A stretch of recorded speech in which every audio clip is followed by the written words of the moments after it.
Look, getting a critical hit in a match when you really need it is like the most satisfying thing ever. And so today the plan is to get Hydreigon to get crits with every single attack. First of all, this thing's a fantastic candidate for this with base 125 special attack, which is solid on its own, but it'll be insane when everything is a crit. The plan is to first get up a substitute, and behind that, we should be able to get off a focus energy to increase our crit chance. When this is paired with the scope lens held item, critical hits will now happen 100% of the time, which is wild. We can now freely drop stab Draco Meteors, which do big damage naturally with its base 130 power, let alone with crits every single time. The special attack drop downfall makes literally no difference since crits ignore the stat changes and they become super spammable. We've also got Flash Cannon paired with Terra Steel for coverage, and it turns out Hydreigon can become an absolute menace if Buddy's energy is focused. And so today, it's time to throw some of the biggest damage possible around.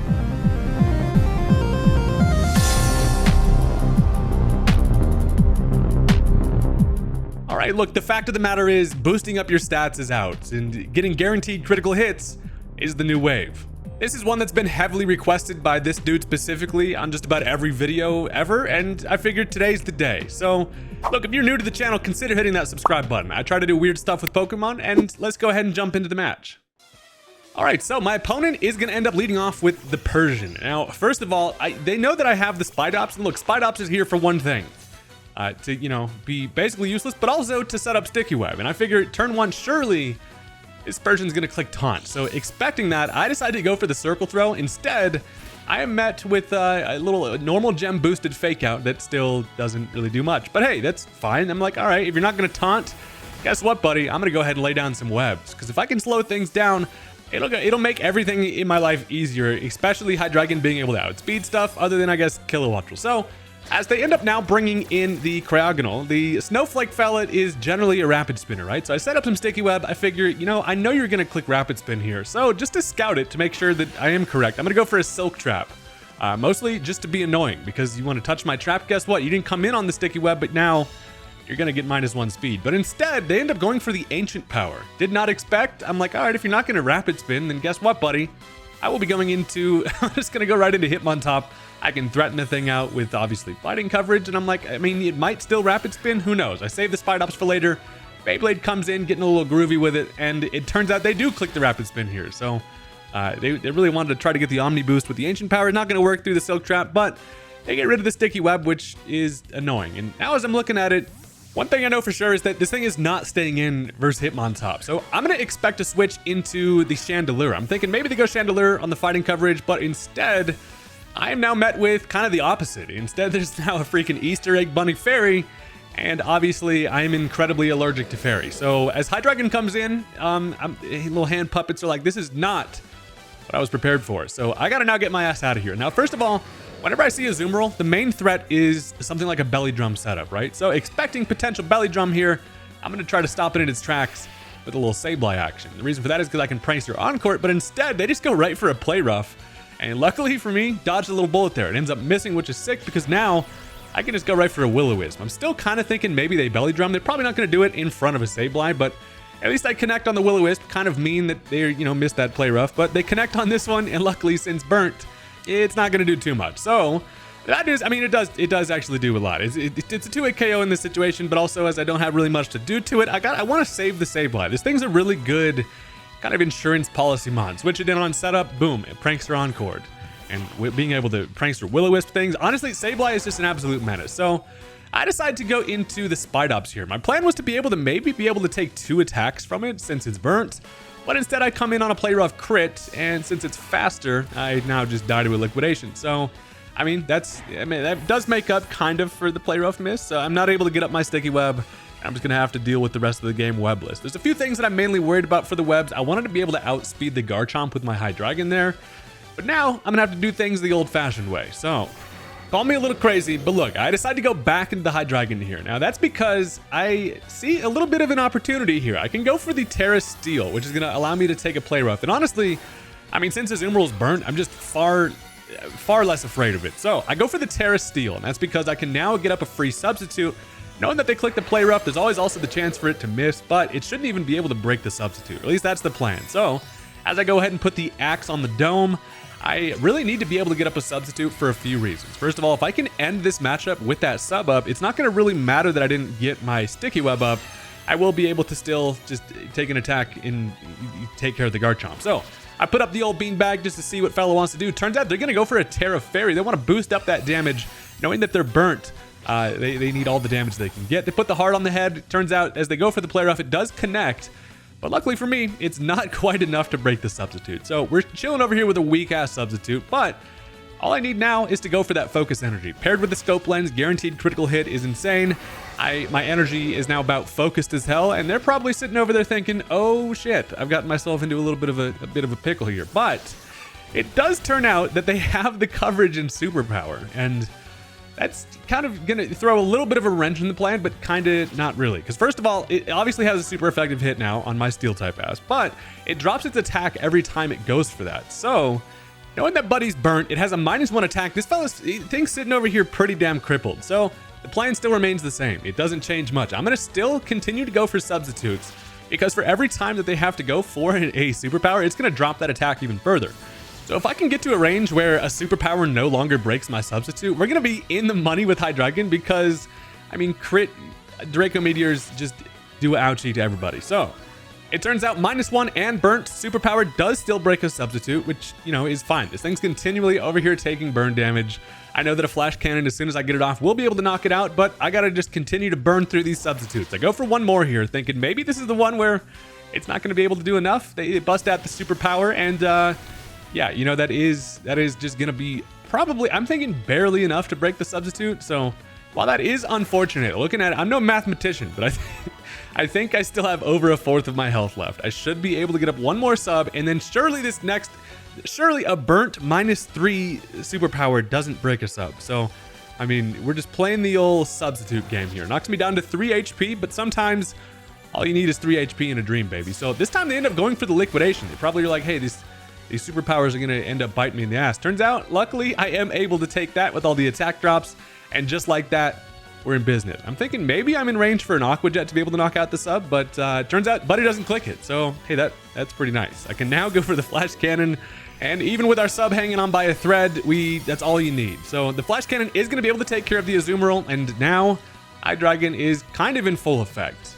The problem becomes that, you know, I'm not faster than the Garchomp or the Kilowattrel. So while they're going to have to go into one of those to be able to outspeed and knock out the sub, I feel like that's pretty much fine. I'm still going to be able to get some crazy damage going. So instead, they end up going into Persian here. That's probably because they have the priority in the fake out, but luckily resisted.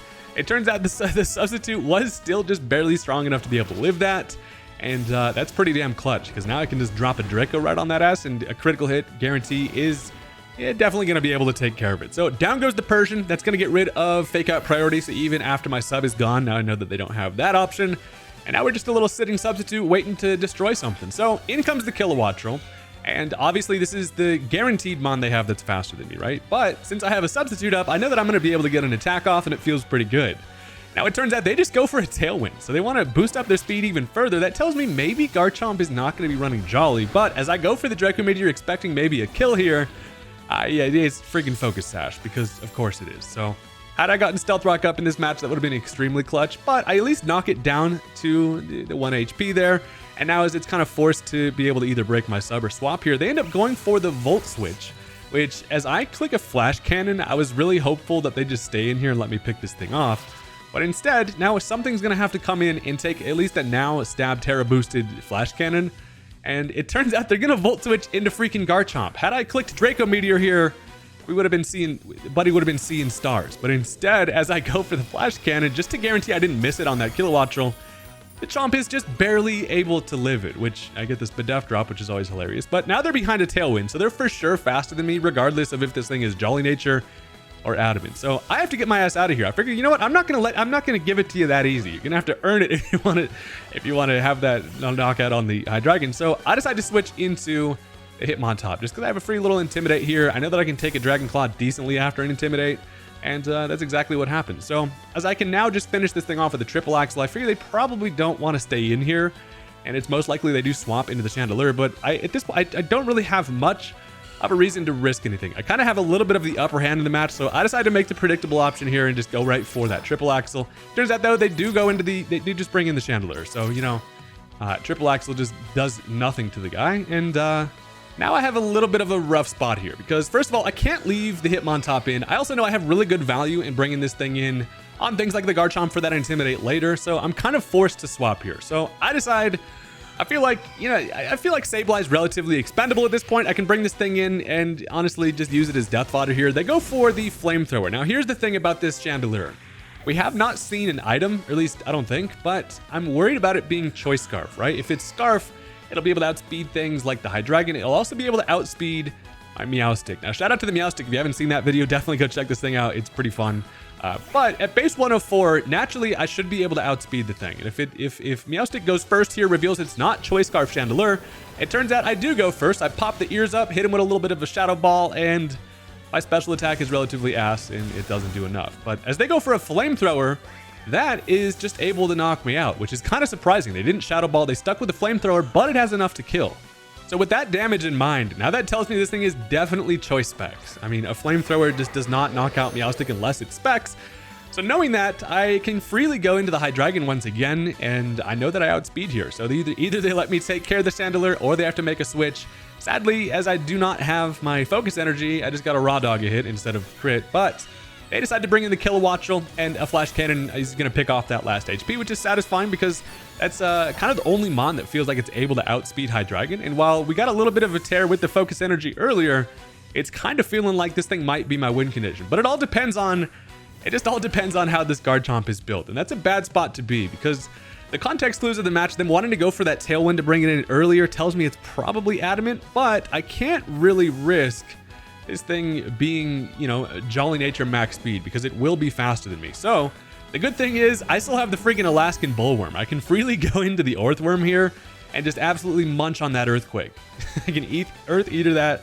Now I know that they don't have really anything else they can click against me. I mean, Dragon Claw's not going to do anything. I'm defensive as hell, and I can get myself up a nice little heavy slam here to do a lot to anything. Now it turns out they're going to go into the Cryogonal. Don't know exactly what this thing's damn plan is, but I do know Buddy's flattened.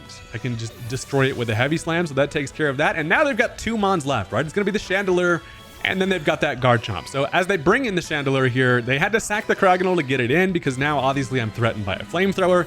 But I know just as an insurance policy, this Orthworm needs to stay alive just to take care of that Chomp if it comes down to it. So I can freely go into the Hitmontop here basically as a death fodder switch in myself. I intimidate it for no reason, but then a Specs Flamethrower is not actually quite going to be able to do it. With that Assault Vest, I'm able to clutch out that live, but then once again, I don't have anything to touch it with. So, you know, I'm kind of forced to just let the thing die. So, you know, we're still grooving in the grave, and down goes the Beyblade. So he died doing what he loved, spinning around. I guess, you know, it would be better if Hitmontop's freaking animation did have him spinning on his head. What the hell's up with that? It's his whole point. But anyway, now the great part is, once again, we know we are faster. I can go into the Hydreigon here, and I can pick this thing off with a Flash Cannon. I know it should have enough damage. I don't want to risk a Draco Meteor miss.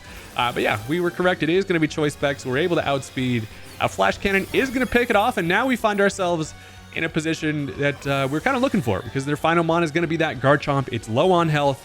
I have the Orthworm still, but now we get to see if this thing actually is Jolly or if it's Adamant. Hydreigon's base 98 speed is weird, but I do end up outspeeding. Does reveal it was going to be Adamant, so them having to get up that Tailwind was a good indicator, and a Flash Cannon is going to take care of it. So that is going to be the end of the game on that one. I thought that was kind of an interesting little game of cat and mouse there. It's fun never knowing what how things are built, but turns out the Hydreigon's able to clutch it out. We got some big KOs there with that thing, and it's pretty damn fun to use. So that's now going to bring us into game number 2, because we got some more hot action coming at you. Look, if you've stuck around this far into the video, go ahead and hit that like button for me. It helps out, and hey, you're already here, so you might as well hit it. So let's go ahead, just jump into it, huh? All right, so as my opponent seems to have a pretty interesting squad, I am first met with the lead Haunted Refrigerator, which, you know, is not the Rotom guy you see very often, but I do mess with it. So I kind of just expect this thing to just Volt Switch turn 1. Turns out that's exactly what's going to happen. They're going to find a little bit of a better matchup, but Spidops is here to just lay down some Sticky Web and pretty much just die. But I love Spidops. This thing's hilarious. So as they bring in the Cyclizar, now Cyclizar does have potential to Rapid Spin. A lot of the time on the teams, it's going to be kind of the Rapid Spinner. Expecting that, I can bring in the Sableye. And also, I can wall this thing pretty easily. I'm fully expecting to spin block here, but instead, they just go right for the Dragon Claw. Does some decent chip, and then I'm like, no, that's entirely too much damage. Let me just burn you real quick. So a burnt Vykel is, that thing is not going to be as scary. I mean, it's actually not that scary anyway, but I'm kind of thinking maybe it Shed Tails here, which would have been bad. Turns out though, they just go for a knockoff, gets rid of my heavy duty boots, not that big of a deal. But also, now that this thing's burnt, I feel like I can just do some more annoying Sableye stuff. I'm going to encore that knockoff just in case they wanted to stay in. Turns out they are going to want to stay in here. So I'm like, you will not be Shed Tailing today. So now they're forced into another knockoff. Now the good part about that is that now I'm in a spot to freely click knockoff on whatever they want to switch into. I figure they probably don't stay in here. So I'm just going to knock off, expect to just get rid of an item for free on something. And as they do swap, turns out they're going to go right back into Refrigerator. So this thing comes in and I get to see at least what this thing's working with. Does turn out to be, also, first of all, get big damage on the knockoff, but it's Choice Scarf. So that feels pretty nice. No more Scarf for you, my friend. And since I do have my Sticky Web up still, I don't know what this thing wants to click here, but all I know is I don't want to take unnecessary damage on stuff. So I just can go into the Spidops, who's the best guy to take damage. And as they Blizzard, that is going to knock me out with a crit. So, you know, hey, sometimes you got to let the fridge have one. That is going to take care of the ops. But luckily now, that opens me for a little bit of a revenge switch. And honestly, looking at their squad, they do not have a whole lot of special attacking answers to deal with Orthworm. And so guess what, baby? It's time for the Alaskan Bullworm to show what we're freaking made of here. So as they go for the Volt Switch, that does do good damage because while I do have investment in special defense, it's just obviously not going to take it super nicely. But as they Volt Switch, they end up bringing in the Metagross. Now, one thing about Metagross is it comes in with its arms weirdly tucked into its body floating in the air. I get up my Stealth Rock for free. So also, fun fact, the reason why Mons like Gengar, things like Wigglytuff, or even Metagross have animations where they float in the air, I found out from the YouTube comments, shout out to you guys, that if the Pokemon you switch out from is either flying or levitating in the air, now when you go into Metagross, it will use that animation, which is funny. So they end up going for a Meteor Mash, and while they probably are just fishing for that attack boost, which they do get, that allows me to go for an Iron Defense. And, you know, I'm not looking super healthy, but after leftovers, I'm at like above half. We're feeling pretty good at +2 defense. And now a Body Press is going to honestly do some pretty good damage to the thing. So I figure why not just press the old worm on him? Pause. At +2, it's going to do a lot. They do end up switching out here because they realize, you know, I'm probably not going to get very far with physical attacks here. And as they bring in Cyclizar, shout out to this fella being part normal type because that's now super effective. And Orthworm just straight up deletes the thing. So that feels pretty good. Now, looking at their squad, they only really have 2 special attackers that I'm worried about. It's going to be the Blastoise along with the Rotom Frost. So depends on what they want to go for here. I do have enough health to, I feel like, take an attack from either. As they end up going into the Refrigerator, comes in, gets a little bit destroyed by some Stealth Rock, which always feels good. But I'm just going to Body Press here, and they realize they probably do not have a kill with 1 attack here. So they smartly are going to go for a Volt Switch, which allows that thing to come back in, and it can switch into Stealth Rock at least once more. And now they go into the Blastoise. So Buddy's having a little bit of a time here versus the Orthworm. Now, one fun part is the potential Rapid Spinner being Blastoise comes in. It is going to activate his White Herb on the speed drop from the Sticky Web, which makes sense. It's going to be a Shell Smash Sweeper option, which most people are just going to use anyway. But also that tells me it's probably not Rapid Spin. And that Body Press still does really good damage there. So the great part about this situation is they're kind of in a spot where they cannot click Shell Smash, right? They're forced to go for damage. Sadly, they can pick me off with a Surf here, which is fine. Because honestly, Orthworm there just put on pressure to stop that thing from freaking going for Shell Smash. And anytime Blastoise starts to smashing, things get... I feel like I'm the one about to get smashed. So luckily, this thing does not have setup. It does not have the speed drop, but I can go into the Meowstic here. Now I'm thinking I might be able to get up a free little nasty plot here because they know that they can't really set up. So I should be able to live a Surf. And while it does hurt a little bit, Kitty do not like the water, I can now just outspeed and finish it off with an Alluring Voice. Now, the reason why I can go for that is because I am now able, I guess Psychic Noise would have worked too, but I mean, hey, I throw some voice at it, and now that activates the Throat Spray. So now I'm sitting at +3 on the Meowstic. Again, if you haven't seen the Meowstic video, this thing is hard to set up, but it is technically possible. And while I go for that, I'm basically gambling on one thing here, and that is that this Quagsire is Water Absorb. Obviously, if it's unaware, it does not know about my damn it special attack boost, but sometimes, hey, you miss 100% of the shots you don't take.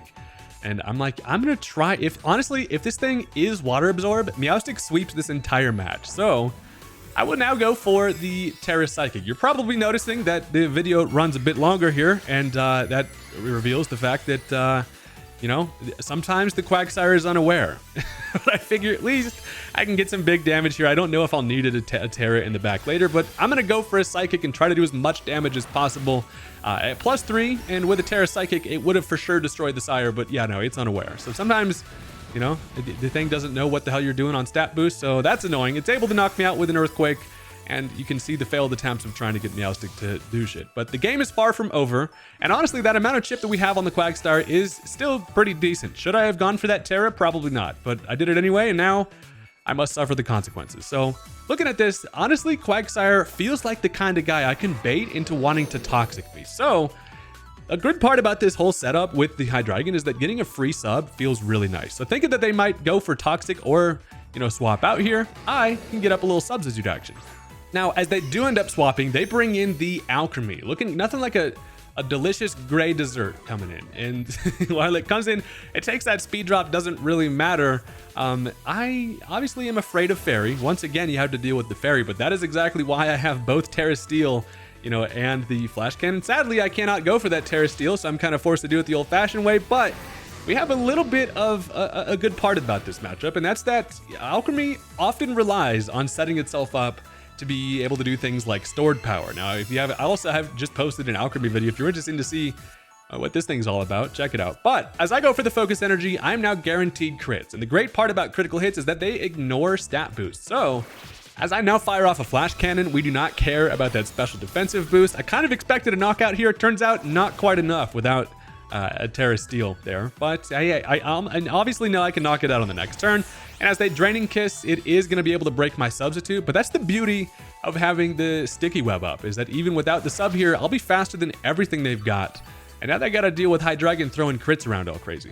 So we're going to see how far we can take this thing, as it feels like the win condition here. One more Flash Cannon. They're kind of forced to stay in here. They can't really risk anything coming in and taking that. So I just go ahead and I figure, you know, look at how small Alchemy is, by the way. I didn't realize how tiny this little bastard was. So that's going to be able to take care of that thing, which is great to see, because that could always get out of hand and it's a freaking menace, but it's going to take care of it. Also had no idea the thing's shiny form was freaking gray. Honestly, just a jarring experience. But as they now go into the Metagross here, this is the one mon that I'm worried about being able, it can take an attack from me, right? It resists both my stabs, but the thing becomes, can I live an attack from it? Now, as I just go for the Draco Meteor for my best damage here, still, a resisted Draco Meteor crit still does a lot, but they end up busting out the Terra. Check this out. They go for the Terra Flying, fully probably expecting me to click an Earth Power here. And luckily for me, I don't even have the Earth Power. It was a worthwhile expenditure for them. But as I go for the Draco Meteor, now as they don't resist the Draco Meteor,